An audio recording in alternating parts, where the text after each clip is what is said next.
Hugo de Lyon a encore fait fort. Fait divers, insolite, incroyable, mais vrai. Les infos de Hugo de Lyon, ça te choque, ça t'amuse. La famille, le 24 janvier, nous avons un rendez-vous à Mazamet, là où notre frère Jean-Baptiste Moutassi a été tué. Nous allons lui rendre un hommage en lui posant une gerbe de fleurs là où il a été jeté après avoir assassiné. Ceci va se passer à Mazamet dans le 81 200, le code postal, pas trop loin de Castres, Toulouse, Carcassonne. S'il vous plaît, venez nombreux. Jean-Baptiste Moutassi a été tué par une ou plusieurs balles dans la tête avec la maman de son enfant. Et quand cette dernière a tué Jean-Baptiste, elle a appelé son père.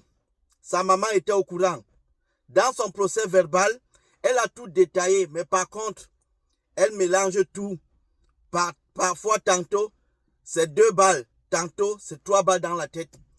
Sa maman était bel et bien au courant dans le procès verbal. Mais la maman est en liberté. Le papa a contribué pour mettre le corps de Jean-Baptiste dans sa fourgonnette pour aller jeter à 11 km de là où Jean-Baptiste habitait. Le papa est en liberté, soi-disant liberté conditionnelle ou à résidence surveillée à la maison. Monsieur Emmanuel Macron, le président de la 5e République, nous avons perdu un compatriote africain, plus précisément, qui vient du 237, la République du Cameroun. Il a été tué par sa compagne, une Française. Et les complices de ce meurtre sont encore en liberté. Est-ce normal? Monsieur le président Macron, monsieur le ministre de la Justice, monsieur le ministre de l'Intérieur. Ok, d'accord. Renversons la situation. Mettons un peu les choses à l'inverse. Si c'était Jean-Baptiste qui aurait fait cela, avec des complices de sa famille, vous pensez que les complices de sa famille seraient en liberté? Non. Nous voulons que justice soit faite. C'est pour ça que nous allons prier.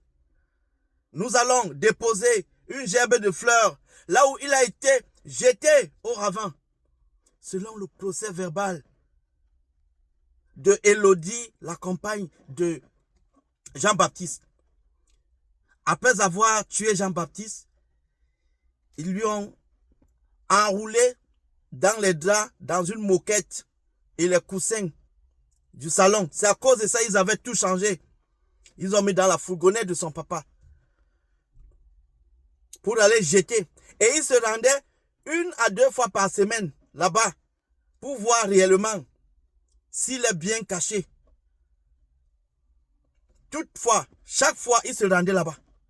Ils regardaient l'état. Est-ce qu'il est découvert? Est-ce que les gens sont au courant? S'il vous plaît, allons ce jour-là. Marcher. Et nous attendons le jour du procès au tribunal de Toulouse. Élodie Trantour est bel et bien en prison à Toulouse. Son père, pour l'instant, il est en liberté.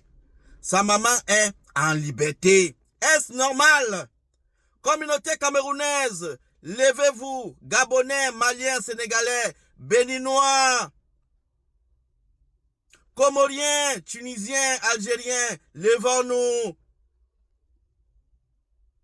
S'il vous plaît, les Marocains, on a perdu notre compatriote. Les coupables sont encore en liberté. On vous attend. La population lyonnaise, à la base, Jean-Baptiste était un Lyonnais. On vous attend à Mazamet. Essayez de faire le covoiturage. Entendez-vous, allons à Mazamet le 25 janvier. On se retrouve à 9h, entre 9h et 10h, à la gare de Mazamet SNCF. À très bientôt. Hugo de Lyon,